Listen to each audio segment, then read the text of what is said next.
आपकी idea select हुआ है, आपकी आइडिया हमें पसंद आया है, इसलिए बहुत बहुत बधाई हो।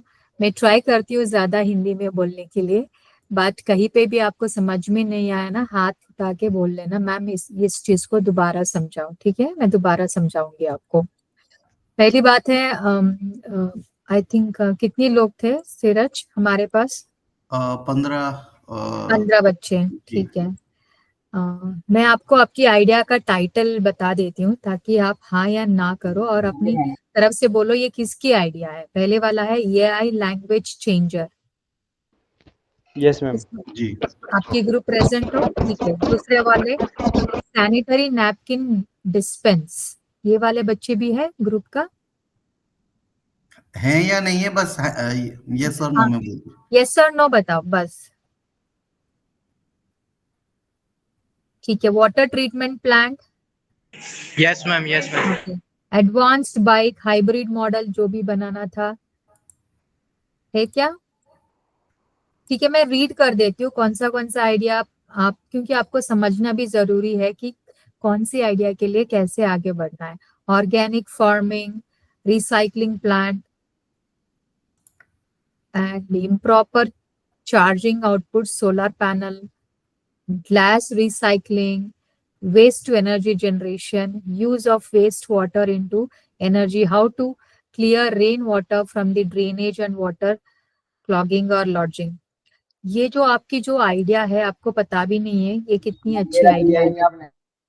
ये वाला आइडिया है हम लोग बोलते हैं सस्टेनेबल डेवलपमेंट गोल्स, ठीक है। सस्टेनेबल डेवलपमेंट गोल्स के बारे में किसी ने सुना है?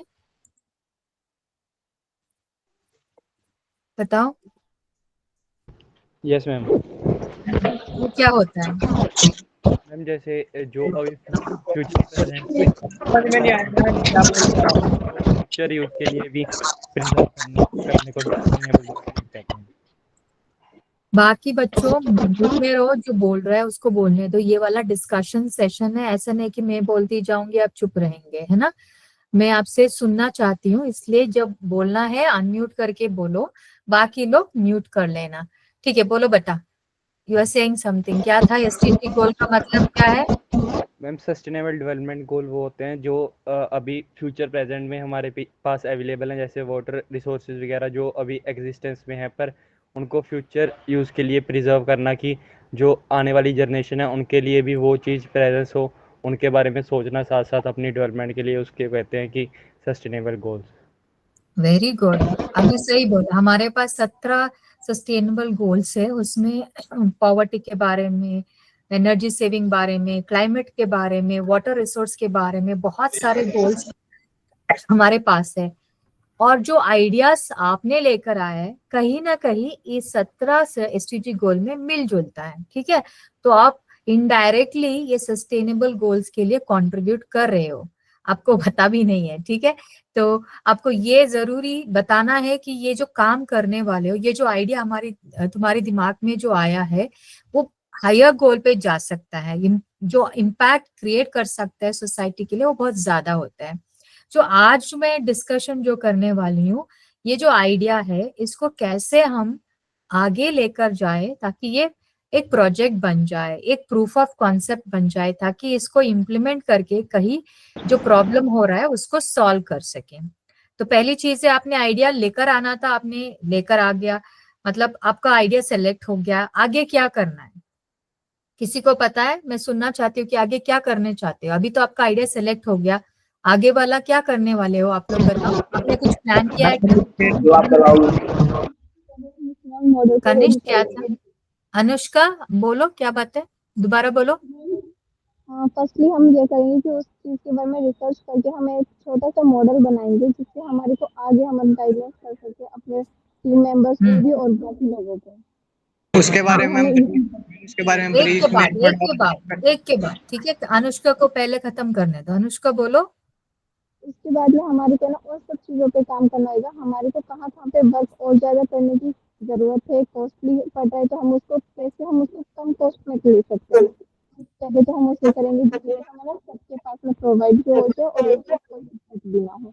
और फ्यूचर के साथ साथ क्योंकि कॉस्टली तो होता ही जा रहा है कि आजकल मुझे पता है जैसे कि कॉस्टली तो होती है, तो हम उसको कॉस्टली को कम से कम कैसे दे सकते हैं, पहले हम उस पर काम करेंगे और उसको करते हुए हम एक छोटा सा मॉडल को जनरेट भी करेंगे, फिर इम्प्लीमेंट करेंगे हम बिग प्रोजेक्ट। जैसे कि कंपनी में पहले छोटे प्रोजेक्ट को बनाया जाता है एक मॉडलाइज में, जैसे कि एक छोटा मॉडल बना लेते हैं, उसके बाद में हम समझाते हैं, एक्सप्लेन करते हैं, उसके बाद में हम उसको इम्प्लीमेंट करते हैं रियल लाइफ में। मैं वॉइस क्लियर नहीं आ रही।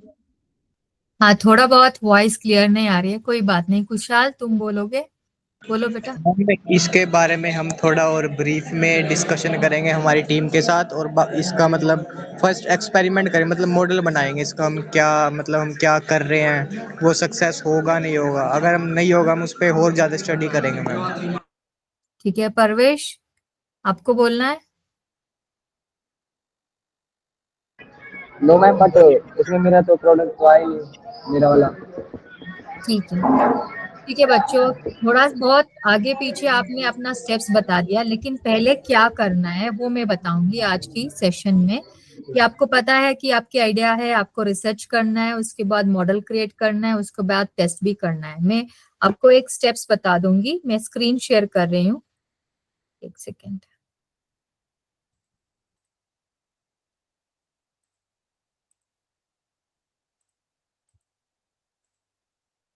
आपको स्क्रीन विजिबल है, दिख रहा है स्क्रीन आपको? Yes ma'am. ओके, आज की सेशन में मैं ये बताऊंगी आपको understanding project development and structured execution.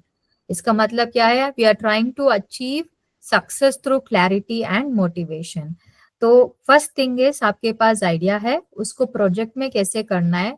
करने के लिए हमारे पास जो हार्डवेयर सॉफ्टवेयर की जरूरत है, उसके लिए हमें स्ट्रक्चर्ड एग्जीक्यूशन करना है। ऐसे नहीं कि पहले हम मॉडल बनाएंगे, पहले रिसर्च करेंगे, उसके बाद टेस्ट करेंगे। नो, हमें क्लैरिटी होना चाहिए हम कौन सी प्रोग्राम के अंडर ये सब कर रहे हैं। हमारे यहाँ बीएमयू में foundation programme for aspiring entrepreneurs करके एक डिवीजन है, उसके थ्रू ये प्रोग्राम है। इसके थ्रू हम 3 महीने का प्रोग्राम कर रहे हैं आपके लिए। आपको जो आइडिया लेकर आओगे उसको प्रूफ ऑफ कॉन्सेप्ट स्टेज तक हम लेकर जाएंगे, आपको हैंड होल्ड करेंगे, आपको सपोर्ट करेंगे, आपको प्रमोट करेंगे। जहां जहां पे भी आपको जरूरत होगा, ट्रेनिंग होगा, स्किल्स की जरूरत होंगे, हम आपको सपोर्ट करेंगे ताकि आप एक प्रूफ ऑफ कॉन्सेप्ट बना दो अपनी आइडिया का। तो why project understanding is crucial, क्यों इंपॉर्टेंट है? अगर हमारे पास आइडिया है, मैं बना लूंगा, मेरे पास जो रिसोर्सेस है उसको यूज करके बना देंगे, उसमें क्या है, हम लोग यही सोचते हैं ना। लेकिन वेरी इंपॉर्टेंट है कि हम कुछ स्टेप्स फॉलो करें ताकि हम अच्छे से अपनी प्रोजेक्ट को कर पाए। पहली बात है कि सारे ग्रुप मेंबर्स जो आप काम करते हो, है ना, जो टीम में करते हो, टीम वर्क है, अकेले नहीं कर रही हो, टीम वर्क है, सारे लोग एक साथ एक ही चीज पे ध्यान रख के आपको काम करना होगा। So everybody in your team जो भी है, सबको पता होना चाहिए कि आप लोग क्या कर रहे हो और क्या नहीं करना चाहिए, ये भी जरूरी है। तो ये वाला फर्स्ट इंपॉर्टेंट है कि आप लोग जो टीम मेंबर्स हो साथ में मिल जाओ, सभी लोग इस काम करने के लिए आगे चले जाओ। ठीक है। सेकेंड वाला है, सभी मेंबर्स को जो भी है उनको अपनी प्रोजेक्ट का जो आइडिया है उसको समझाना बहुत जरूरी है, ताकि आप अच्छे से अपनी गोल्स और स्कोप ऑफ द प्रोजेक्ट को डिफाइन कर सके। गोल्स का मतलब क्या है? मैं एक प्रोजेक्ट को निकाल देती हूँ, किसका सिलेक्ट हुआ है, इसमें फॉर एग्जांपल मान लो वाटर ट्रीटमेंट प्लांट, नहीं तो बहुत आसान, हाँ विमेन सेफ्टी डिवाइस को ले लेते हैं। विमेन सेफ्टी डिवाइस में क्या क्या है, उसमें क्या अचीव करना चाहते हो, विमेन सेफ्टी के लिए आप लोग क्या आइडिया बनाए हो। उसमें फोन नंबर पे मैसेज जाएगा, अलर्ट आ जाएगा, अलार्म बजेगा, जो भी है, जो स्कोप ऑफ द प्रोजेक्ट होगा उसको समझना बहुत जरूरी है। And you have to make sure that सारे मेंबर्स, आपके ग्रुप की सारे मेंबर्स को पता होना चाहिए कि ये प्रोजेक्ट का गोल्स एंड स्कोप क्या है। ठीक है। And decision making is very important. अगर आपकी स्कोप में अलार्म भी बजाना है, मोबाइल नंबर भी सेंड करना है मैसेज, और लोकेशन भी देखना है, बहुत सारा स्कोप हो गया। इसमें आपको ये देखना जरूरी है कि कौन सी स्कोप को मैं प्रोजेक्ट में ऐड करूं, क्या ऑब्जेक्टिव रहना चाहिए। तो पहली बात है, आइडिया में आपका आइडिया है कि विमेन सेफ्टी करना है, तो आपकी ऑब्जेक्टिव क्या है, प्रोजेक्ट का ऑब्जेक्टिव क्या है, 1 2 3 उसको डिफाइन करना है, ठीक है। उसके बाद क्या होगा आपसे, क्या नहीं होगा वो भी जान लो, कि अगर आपने 10 ऑब्जेक्टिव्स डिफाइन कर लिया, उसमें सिर्फ 5 या 6 को अचीव सब कर सकते हो, 4 को अचीव नहीं कर सकते हो, क्योंकि मान लो कि उसका प्रोजेक्ट का हार्डवेयर बहुत महंगा है, या वो आपकी लेवल से बाहर है। ऐसे चीजों को आप डिसीजन मेकिंग के थ्रू रिमूव करके जो आपसे हो सके, फिर भी काम आउटकम अच्छा होना चाहिए। ऐसे नहीं कि मैं 2 ही करूंगा कि ये आउटकम हो गया, नो। आपको डिसीजन ये भी लेना है कि अच्छा ये 3 4 करने से मेरा प्रोजेक्ट का स्कोप फिट हो जाता है, वो डिसीजन लेना है आपको। उसके बाद एनहांस रिसोर्स मैनेजमेंट, आपको टाइम अलोकेशन की जरूरत है, क्योंकि आप लोग क्या कर रहे हो, पढ़ाई कर रहे हो, ये जो आप प्रूफ ऑफ कॉन्सेप्ट डेवलप कर रहे हो, ये आपके लिए एक बेनिफिट होगा कि आप पढ़ते पढ़ते कुछ और साथ में कर रहे हो। तो आपको एक टाइम को निकालना पड़ेगा जहां पे आप रेगुलर पढ़ाई भी चले। आवाज नहीं और आ रही आपकी। आवाज नहीं आ रही मेरी, सिराज अ, के नहीं हमें? मैम आ रही है। बेटा आपका शायद इंटरनेट में प्रॉब्लम होगा, आवाज सबको क्लियर आ रही है आई थिंक। आप एक बार रीजॉइन कर लीजिए। Ma'am please continue. हाँ, तो एनहांसिंग रिसोर्स मैनेजमेंट में आपको ये देखना है कि आपकी जो टाइम है दिन का, उसको डिवाइड करके पढ़ाई पर भी ध्यान देना है, और ऊपर से ये प्रोजेक्ट के लिए भी टाइम अलॉट करना है, बिकॉज यहाँ पे मनी और आपका टैलेंट सब कुछ यूज हो रहा है। ये वेस्ट नहीं होना चाहिए, ठीक है। और पढ़ाई को भी डिस्टर्ब नहीं करना चाहिए, इसलिए दिन में या हफ्ते में 2 घंटा 3 घंटा 4 घंटा जो भी है, अपने हिसाब से टाइम फिक्स कर लेना। ये जो टाइम है सारे टीम मेंबर्स को कंफर्टेबल होना है। जैसे कि कोई बोलेगा आज मैं नहीं कर पाऊंगा क्योंकि मेरे घर में ये काम है वो काम है, वैसे नहीं करना है। सबको मिलके 4 जन हो तो टीम में, या 5 जन हो तो टीम में, या 2 हो, मिलके बोलना ये दोनों के लिए सही टाइम है, इस टाइम पे हम इस प्रोजेक्ट पे काम करना है। ये बहुत जरूरी है। अगर एक भी स्टूडेंट आपके साथ नहीं दे रहा है तो प्रोजेक्ट आगे नहीं जाएगा, और आपका सारा मनी टैलेंट सब कुछ वेस्ट हो जाएगा। ये पहले काम करना है आपको आज ही, ये क्लास के बाद आपको जाके टीम मेंबर से बात करना है। अब देखो हमारा प्रोजेक्ट सेलेक्ट हो गया, अब क्या करना है, इसमें क्या क्या कर सकते हैं, इसका गोल्स डिफाइन कर लेना। उसके बाद डिसीजन कर लेना कि हम ये करेंगे ये नहीं करेंगे। अगर उसमें दिक्कत आ रही है तो एक बार हमारे लिए राइट करके वर्ड डॉक्यूमेंट में या पीपीटी, आपको बनाना आता है पीपीटी, कैसे बनाना आता है, किसको आता है पीपीटी बनाना? मैम पूछ रहे हैं किसी को यस मैम आती है। आती है ना पीपीटी, आती है, ठीक है।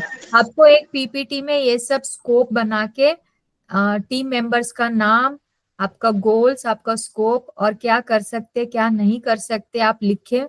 सीरज सर को आपको ईमेल करना है, तो मैं आपके साथ बैठूंगी और इसको फाइनलाइज करूंगी कि ये क्या प्रोजेक्ट का गोल्स होना चाहिए और क्या नहीं होना चाहिए, ठीक है। और टाइम मैनेजमेंट आप खुद से कर लो, टाइम मैनेजमेंट आप खुद से कर लो, क्योंकि मुझे नहीं पता है कि आप लोग कौन सी टाइम पे फ्री हो।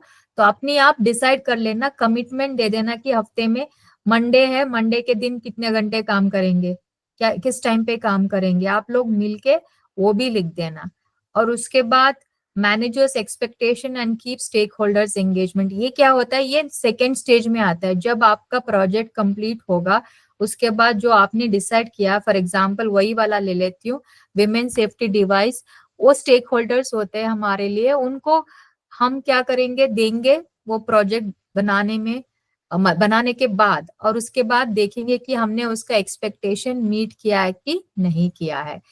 और risk management helps us to risk early identify and manage them proactively. अगर हम काम कर रहे हैं किसी प्रोजेक्ट के ऊपर, हमें लगता है कि ये आगे नहीं जाएगा, मुझे लगने लगा कि ये प्रोजेक्ट कभी नहीं बन पाएगा क्योंकि ये आइडिया ही गलत निकला, तो ये वाला चीज हमें बहुत जल्दी आइडेंटिफाई करना है ताकि हमारा टाइम बच जाए और हमारा रिसोर्स भी बच जाए।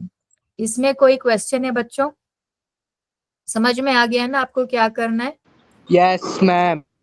ऑलराइट, नेक्स्ट है अभी ये डीप अंडर, ये पहले वाला अंडरस्टैंडिंग है। हम आगे आगे जाके प्रोजेक्ट को और डीपली अंडरस्टैंड करेंगे। पहला वाला define project goals and objectives, वो पिछले इनिशियल स्टेज में यहाँ पे भी हमने कर दिया था, लेकिन यहाँ पे हमें पता नहीं कि हमें क्या करना है क्या नहीं किया है।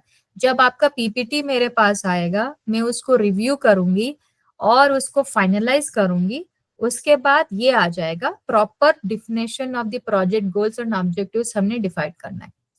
उसके बाद हमारे पास जो ऑब्जेक्टिव्स डिफाइन हो गया, उसके बाद हम थरो रिसर्च करेंगे कि इस ऑब्जेक्टिव को अचीव करने के लिए हमारे पास क्या क्या नॉलेज होना चाहिए।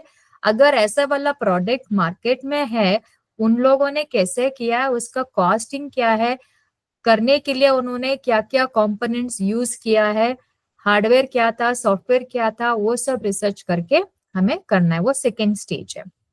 थर्ड स्टेज है, हमको आइडेंटिफाई कर दिया है ऑलरेडी, हमने कर दिया कि विमेन सेफ्टी डिवाइस है, ये विमेन के लिए होगा। लेकिन कौन सी विमेन के लिए दे रही है प्रोजेक्ट? वर्किंग वुमेन्स के लिए दे रही है, हाउसवाइफ के लिए दे रही है, या स्कूल में जाते हुए कॉलेज में पढ़ते हुए लेडीज को दे रही है, या गारमेंट फैक्ट्री जाने वाले लोगों को दे रहे हैं? तो यू हैव टू आइडेंटिफाई कि किसको हमें ये जनरली सभी विमेन को होगा, लेकिन जो एक्सपेरिमेंट करने के लिए आपको किसी ना किसी स्टेक होल्डर्स को, एंड यूजर्स को आइडेंटिफाई करना होगा, ताकि आपको उनके पास जाके पूछे कि अगर आप कहीं इमरजेंसी में ऐसा प्रॉब्लम आ गया तो क्या सेफ्टी का उम्मीद रखते हैं।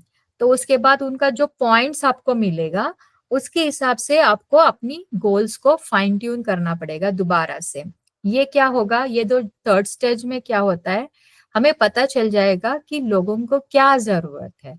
उनकी जरूरत के हिसाब से हम अपनी गोल्स एंड ऑब्जेक्टिव्स को ठीक करेंगे, और ये भी देखेंगे कि जो मार्केट में जो प्रोडक्ट है वो ऑलरेडी इसका रिक्वायरमेंट्स को पूरा कर रहा है कि नहीं कर रहा है। अगर वो नहीं कर रहा है तो हमारे लिए वो ऑब्जेक्टिव वेरी इंपॉर्टेंट बन जाएगा, ताकि हम उसको अचीव करें कि कोई और ना करे उस चीज को। ठीक है, ये जरूरी है थर्ड स्टेप करने के लिए, और सेकेंड स्टेप रिसर्च करने के लिए। ये दोनों चीज करना है। रिसर्च करने से हमें पता चल जाएगा कि क्या प्रोडक्ट है मार्केट में, उसका प्राइस क्या है, उसका बेनिफिट्स क्या है, और स्टेक होल्डर्स को आइडेंटिफाई करके उनसे पूछने के लिए हमें दो चीज मिलता है उनसे।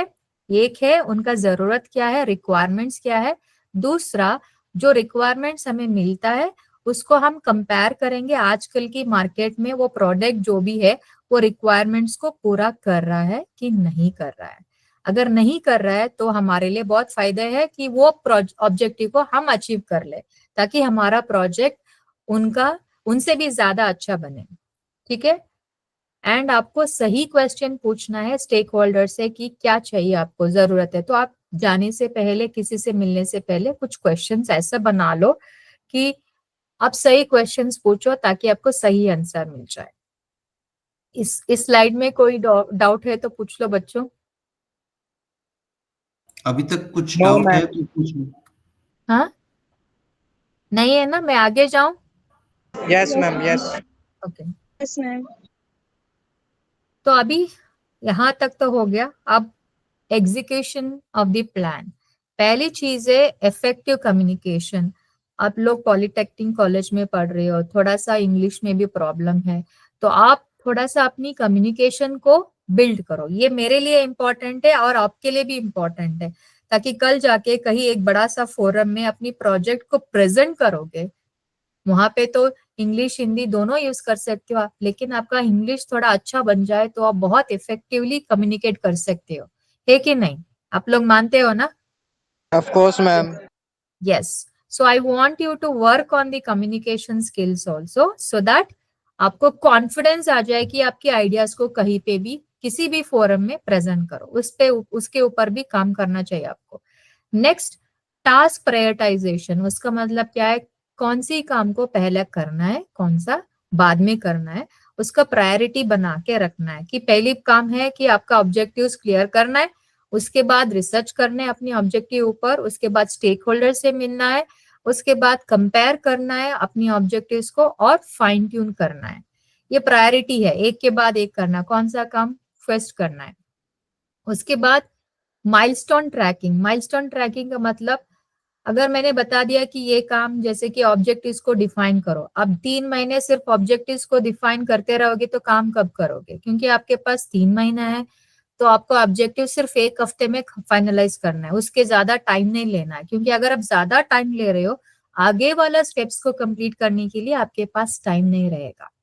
इसलिए माइलस्टोन ट्रैकिंग बहुत इंपॉर्टेंट है कि मैंने ये काम करने के लिए सोचा था, 1 हफ्ते में मैंने किया है, अगर नहीं किया है क्यों नहीं किया है, उसका प्रॉब्लम क्या है, वो सब देख के उसको खत्म करना बहुत जरूरी है। तो माइलस्टोन ट्रैकिंग ये प्रोजेक्ट के लिए बहुत इंपॉर्टेंट है, ताकि आप समय पे अपनी प्रोजेक्ट को कंप्लीट करो। उसके बाद अडेप्टेबिलिटी टू अनफोर्सिन चेंजेस, इसका स्लाइड अगले स्लाइड में है। मतलब आप प्रोजेक्ट कर रहे हो, हार्डवेयर ले लिया, आपका हार्डवेयर जल जाता है काम करते करते, तो क्या करना है, उसको अडेप्ट करना है। उस हार्डवेयर जल गया, काम नहीं हो रहा है, इसका मतलब प्रोजेक्ट को वहीं पे छोड़ना नहीं है, उसका सोल्यूशन निकालना है, आपको अडेप्ट होना है वो सिचुएशन पे। मेंटर से पूछना, जिसकी मैं हूँ, मेरे से पूछना है कि मैम ऐसा हो गया, उसके बाद क्या करना है, हमें दिक्कत आ रहा है प्रोजेक्ट कंप्लीट करने के लिए, उसके लिए कोई तरीका है, अलग सा तरीका है। तो आप लोगों को पूछना चाहिए कि कौन आपका मेंटर है, उनसे जाके पूछना है और हेल्प मांगना है कि प्रोजेक्ट को आप खत्म करो। ऐसे नहीं कि आप आधे रास्ते में आ गए और ये नहीं हो रहा है तो इसको छोड़ दिया, इसको आपको नहीं छोड़ना है, कहीं से भी आपको हेल्प चाहिए मांग लेना है और उसको खत्म करना है। ये वेरी इंपॉर्टेंट है, अपना प्लान को एग्जीक्यूट करना। ठीक है बच्चों, सो मेंटरिंग एंड इवैल्यूएशन है हमारी तरफ से होगा, हम लोग कंटिन्यूअस मेंटरिंग करेंगे, आपकी प्रोजेक्ट को मॉनिटर करेंगे हम लोग, हर हफ्ते या 2 हफ्ते में एक बार आपका परफॉर्मेंस इवैल्यूएशन करेंगे। क्यों ये जरूरी है कि आपको माइलस्टोन, कभी कभी क्या होता है आपने माइलस्टोन तो फिक्स कर लिया लेकिन उसको कर नहीं पाओगे, उसी टाइम हम आएंगे आपको पुश करने के लिए, थोड़ा आगे लेकर जाने के लिए। तो हम लोग इवैल्यूएट करेंगे कि अच्छा 1 हफ्ते में इसने अपना कमिटमेंट दिया तो वो किया है कि नहीं किया है, और हम लोग आपको कैसे एडजस्ट करना है, अगर आपको टाइम नहीं मिल रहा है या प्रोजेक्ट के काम में दिक्कत हो रहा है, उसको कैसे एडजस्ट करके उसको ऑप्टिमाइज करना है, उसी में भी हम आपको हेल्प करेंगे। बाद में आपको फीडबैक भी कंटिन्यूअसली हम देते रहेंगे ताकि आपको रोज इम्प्रूवमेंट हो जाए। आजकल आप 2 वर्ड्स अपनी प्रोजेक्ट को प्रेजेंट करोगे इंग्लिश में, दिक्कत आएगा, हिंदी यूज करोगे, तो वैसे ही आपका इम्प्रूवमेंट हो जाएगा कम्युनिकेशन का, साथ में साथ अपनी प्रोजेक्ट को भी काम कर लोगे। तो हम फीडबैक आपकी कम्युनिकेशन में, आपकी स्किल डेवलपमेंट में, प्रोजेक्ट करते हुए परफॉर्मेंस में, अगर आपने टाइम पे काम किया नहीं किया है, कैसे करना है, सब कुछ हम कंटिन्यूअस मॉनिटरिंग और इवैल्यूएशन में आपको देंगे। हाँ, यहाँ पे एक एग्जांपल है, ये ऑल्सो का वॉच है, ये मेरी कंपनी का नाम है विनीब्रॉन health care IoT solutions for Alzheimer's, ये मेरी कंपनी का नाम है। ये जो प्रोजेक्ट हमने शुरू किया था ओल्ड एज पीपल के लिए, जिनका मेमोरी खत्म हो जाता है एक उम्र के बाद, 65 या 75 ईयर्स के बाद ये मेमोरी थोड़ा लो हो जाता है, उस डिसीज को बोलते हैं अल्जाइमर और डिमेंशिया। ये जो डिजीज है ओल्ड एज पीपल में प्रॉब्लम आता है कि उनको याद नहीं रहता, कभी कभी क्या होता है वो रोड पे चले जाते हैं और वापस आने के लिए घर का रास्ते भी भूल जाते हैं। और ये भी है कि बहुत सारे ओल्ड एज का जो फैमिली होते हैं वो विदेश में रहते हैं, घर पे कोई नहीं रहता, सिर्फ दादा नानी नानी जो भी है वही रहेंगे, उनको केयर करने के लिए एक केयर टेकर को रख देते हैं, पैसे होते हैं ना इसलिए केयर टेकर को रख देते हैं और कहीं विदेश में काम करते हैं। तो ये ओल्ड एज लोग बहुत लोनली फील करते हैं, उनको देखभाल करने के लिए कोई नहीं रहता, ऊपर से उनका याददाश्त भी नहीं रहता। इस प्रॉब्लम को एड्रेस करने के लिए हमने एक वॉच बनाया था, उसका नाम लिखा था हमने ऑल्सो वॉच। ये वॉच क्या करते हैं, अगर ये ओल्ड एज पीपल कहीं गिर जाते हैं या कहीं घर से दूर जा रहे हैं कुछ डिस्टेंस के बाद, ये केयर टेकर के लिए अलर्ट देगा कि आपका जो पेशेंट है वो बाहर निकल गया है, जहाँ जो लिमिटेड एरिया से बाहर निकल गया है, उसका हार्ट बीट क्या है, अगर बाहर निकल गया कहीं गिर गया, उसका बॉडी टेम्परेचर क्या है, उसका हार्ट बीट का रेट क्या है, ताकि हमें पता चले कि वो जिंदा है और अच्छे है। उसको हम लोकेशन भी ट्रैक करेंगे कि कौन सी लोकेशन पे है, और उसको हम जाके जल्दी से कहीं पे है उसको वहां से लेकर आएंगे। ये तो रियल टाइम मॉनिटरिंग है, 24/7 रियल टाइम मॉनिटरिंग है। और ये फॉल का अगर वो गिर जाते हैं, अगर घर पे ही है बाथरूम में गिर जाते हैं, तो तभी भी हमारे लिए पता चल जाता है कि ये गिर गया है। तो ऑल्सो वॉच का बहुत सारे बेनिफिट्स है। ये बच्चों के लिए भी यूज होते हैं, जैसे कि बच्चे गार्डन में खेल रहे हैं और खेलते खेलते कहीं निकल जाते हैं बाहर, उसके लिए भी ये वॉच यूज कर सकते हैं। और विमेन सेफ्टी के लिए भी ये हो सकता है, अगर विमेन कहीं बाहर जा रहे हैं, उसको इमरजेंसी है, कोई डेंजरस सिचुएशन में है, तो भी ये हमारे लिए अलर्ट दे सकते हैं। ये 3-in-1 डिवाइस है। लेकिन आपको ये कहना है, ये बनाने के लिए पहले मेरे पास आइडिया ही था, बाद में मुझे पता नहीं था कि इसको क्या क्या करना है, इसके लिए क्या कंपोनेंट्स चाहिए, तो कैसे लेकर जाए इसको कंपनी बनाने के लिए। पहले मैंने क्या किया, ये अल्जाइमर के डिसीज के बारे में बहुत पढ़ा, बहुत ज्यादा पढ़ा कि इसके लिए कोई ऐसा वॉच बना है क्या, इसके लिए कोई और सोल्यूशन दुनिया में है क्या, पूरा रिसर्च किया मैंने। ठीक है, उसके बाद मैंने देखा किसी ने ऑल्सो वॉच बनाया है, लेकिन बहुत महंगा वाला 20,000 से ऊपर है।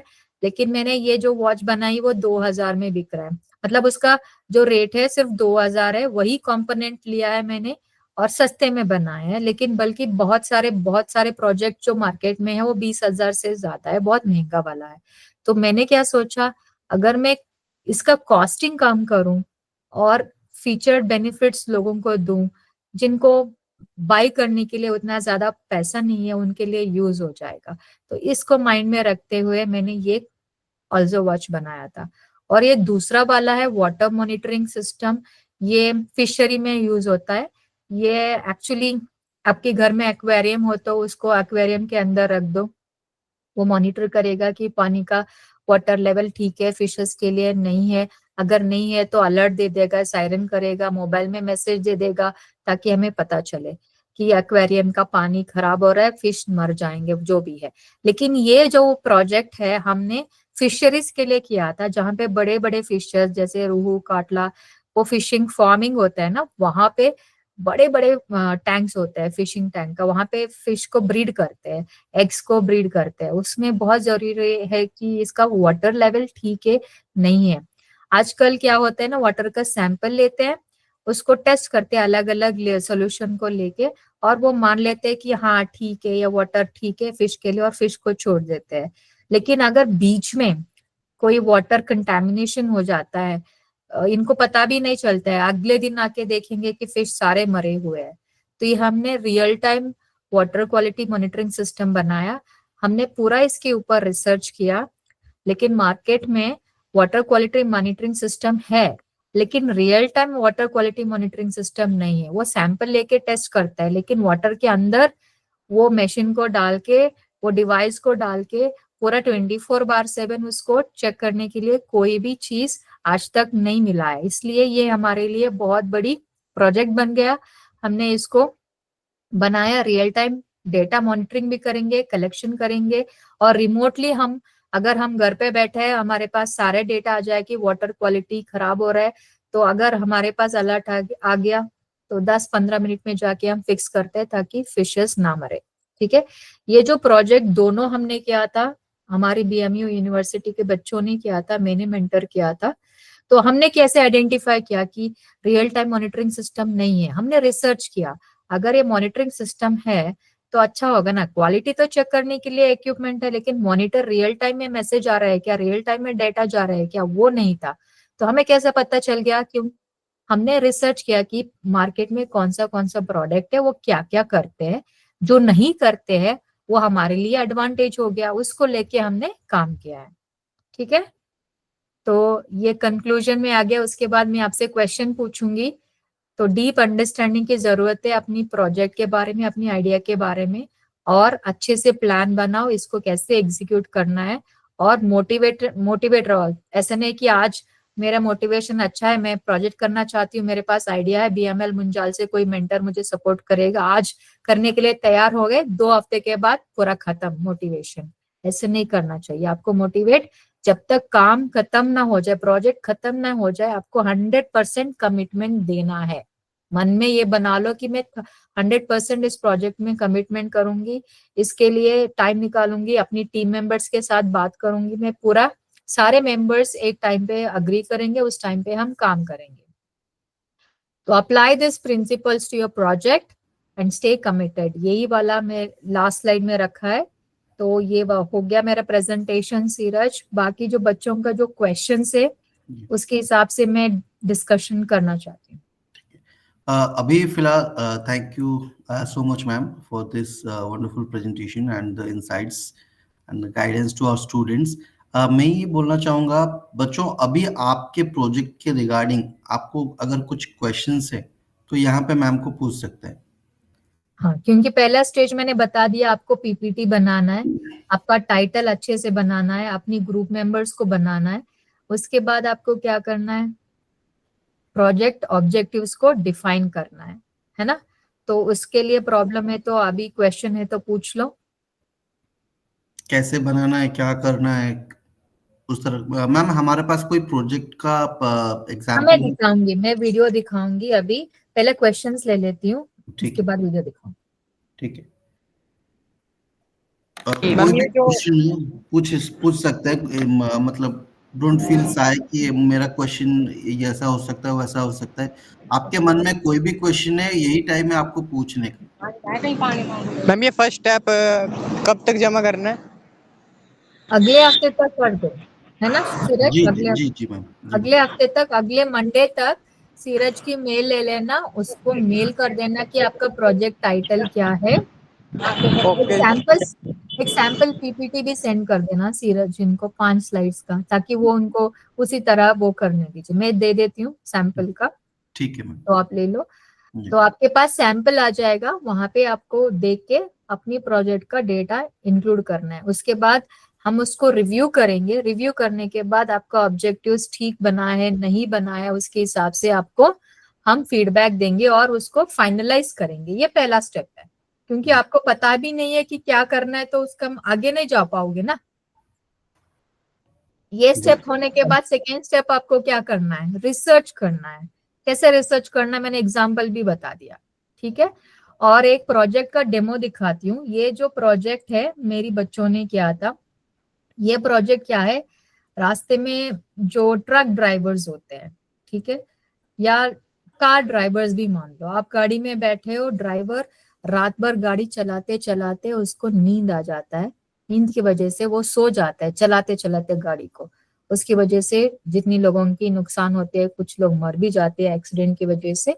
इसलिए हमने ये एक डिवाइस बनाया था। ये डिवाइस क्या करता है, जब ड्राइवर अपनी आंखें बंद करेगा, ऐसे ब्लिंक करेगा, हम लोग ब्लिंक करते हैं आईज को, नॉर्मल ब्लिंकिंग ठीक है, अगर वो आईज बंद कर लेगा कुछ सेकंड्स के लिए, लंबी सेकंड्स के लिए ब्लिंक करेगा, तो मतलब अगर हमारे झपकी ले लेता है तो वो हाँ हाँ उसे हाँ पता चलता है। हाँ, तो इमीडिएटली ये डिवाइस अलार्म बजाता है कि ये सो रहा है। तो पास वाले जो भी बैठे हैं उनको अलर्ट हो जाएगा कि ड्राइवर सो रहा है। क्योंकि जो हमेशा यही होता है कि हमेशा एक लड़का ड्राइवर के पास बैठ जाता है ताकि वो बातें करे ड्राइवर को जगा के रखने के लिए, लेकिन कभी कभी क्या होता है, पास में बैठ के ड्राइवर के पास खुद सो जाता है। तो ये अलर्ट देता है कि ये उठ जाओ भाई, ये सो रहा है। तो अलर्टिंग सिस्टम था। मैं दिखाती हूँ आपको, स्क्रीन दिख रहा है आप लोगों को? जी जी। ठीक है, आवाज आएगा कि नहीं मुझे नहीं पता, मैं बीच में से शुरू करूंगी।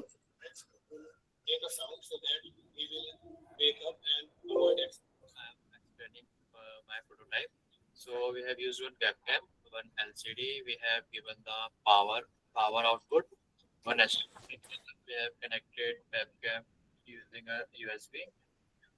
And we have used one buzzer, breadboard, bunch of jumper wires, one Raspberry Pi.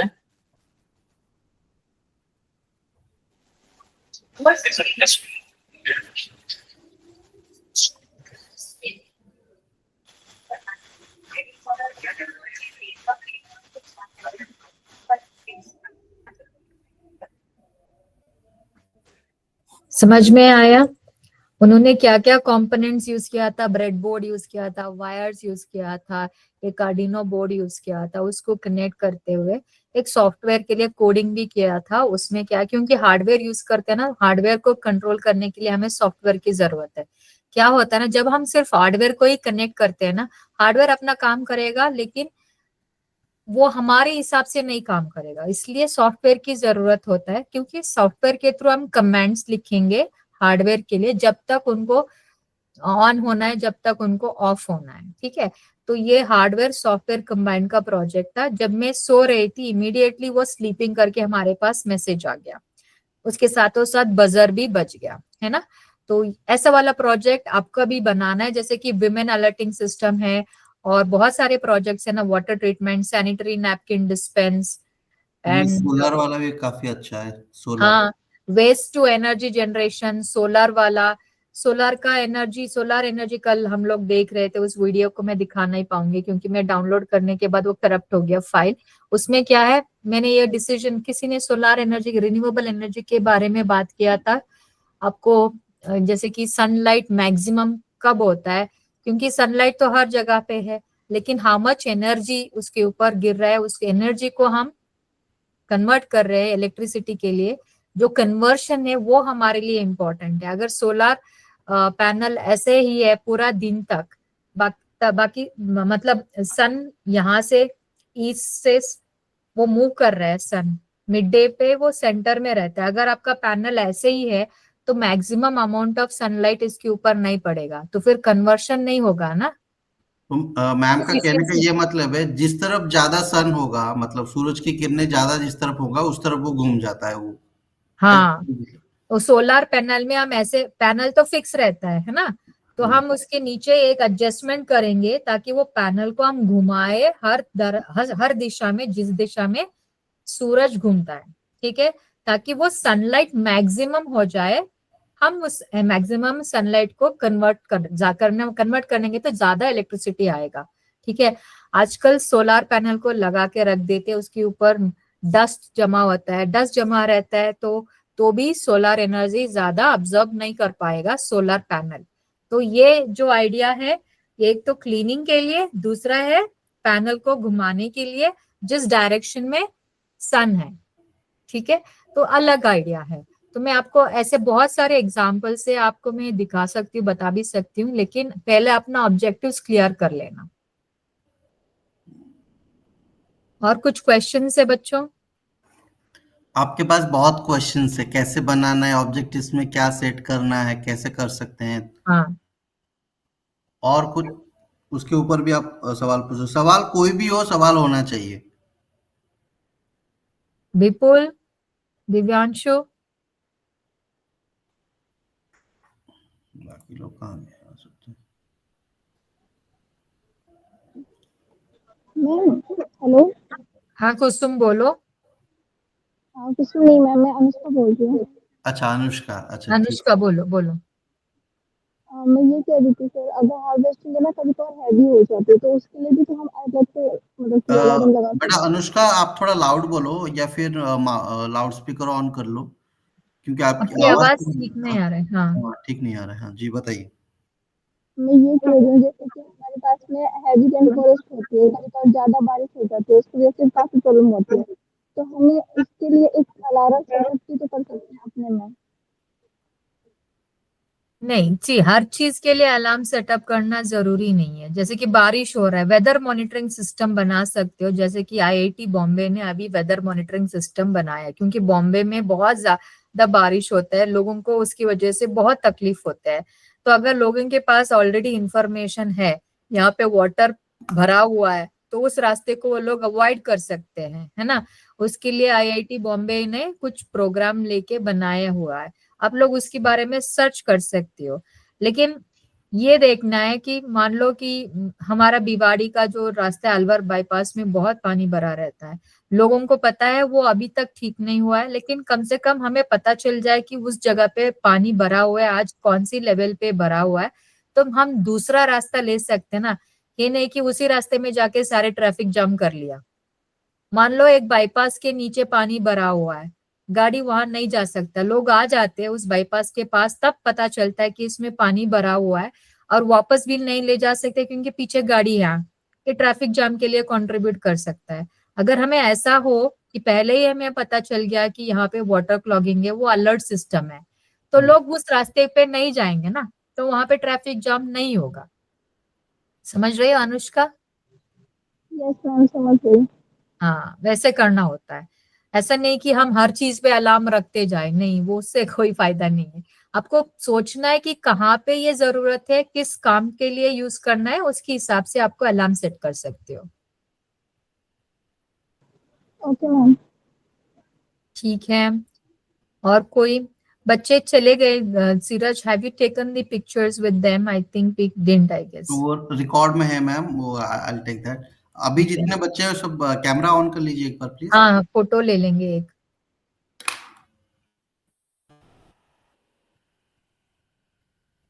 Anushka, Kanishka, हाँ। दिव्यांशु, कनिष्क, खुशी। दिव्यांशु तो बहुत खुश है आज। उसको पता चला कि आगे क्या करना है, वो सारे हाँ, बच्चे लगे हुए हैं ग्रुप में कि क्या करना है, आगे क्या करना है। कनिष्क आप अपना ऑन कीजिए। Very good, very good.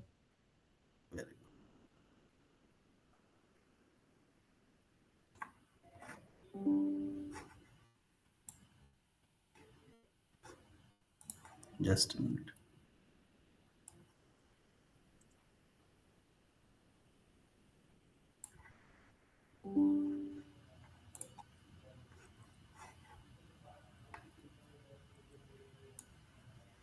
ठीक है, thank you, thank you so much. ये थैंक सब यू। अभी क्लास में थे तो शायद इसलिए थोड़ा अप एंड हाँ, डाउन होता है। कोई बात नहीं, लेकिन हमारा काम तो हो गया। मैं सैंपल पीपीटी दे दूंगी आपको सीरज, आप वो उसको दे दीजिए, अगले हफ्ते तक आ जाएगा। तो जो जो मेंटर्स है उन्हीं को फॉरवर्ड कर दो ताकि वो ऑब्जेक्टिव्स डिफाइन करें। उसके बाद हम सेकेंड स्टेज में जाएंगे। ठीक, डन मैडम। हाँ, जी, ठीक। Thank you, thank you. Thank you so much.